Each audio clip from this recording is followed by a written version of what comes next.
Bantuan Keuangan Infrastruktur Desa Samisade tahun anggaran 2025 di Kecamatan Ciampea, Kabupaten Bogor sudah mulai dilaksanakan. Sebagai bentuk pencairan anggaran, 60% tahap pertama pembangunan sudah dipantau langsung oleh pihak kecamatan dan Ramil, Polsek, dan unsur kelembagaan desa Cideng Ilir pada Kamis siang. Dari 8 desa yang sudah mencairkan anggaran, 5 desa diantaranya telah melaksanakan launching, termasuk Desa Cideng Ilir. Salah satu proyek yang mendapat perhatian besar adalah pengaspalan hot mix jalan di perumahan Taman Dramaga Permai 2. Jalan tersebut menghubungkan 2 desa, yakni Cideng Ilir dan Cideng Udik, yang menjadi jalur utama bagi warga setempat. Pada tahun 2025, Pemda Cideng Ilir telah memprioritaskan 3 titik pembangunan utama dengan anggaran tahap pertama, yaitu pengaspalan hot mix jalan, pembangunan tembok penahan tanah, dan pembangunan jembatan. Proyek-proyek ini bertujuan untuk mendukung peningkatan infrastruktur yang lebih baik di desa.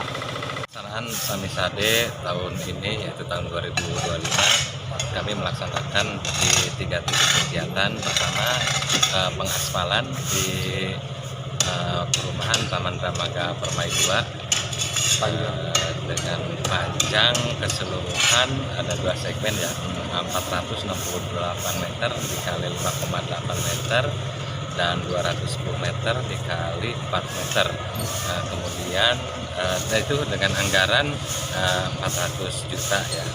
Kemudian di titik kedua yaitu pembangunan jembatan yang terletak di RW 03 dengan anggaran 350 juta dan yang ketiga titik turap di RT 1 RW 5 dengan anggaran 250 juta. RKD itu udah ada 8 desa, tapi udah pelaksanaan baru Desa Ciampea, Cibadak, Cicadas sama ya Cideng Ilir. Kalau yang udah melaksanakan ya, kami mungkin kedepannya akan terus gitu kita pantau, kita awasi. Nah, ini fungsi launching itu pertama mungkin mensosialisasikan keluarganya. Intinya launching itu mensosialisasikan. Masih proses.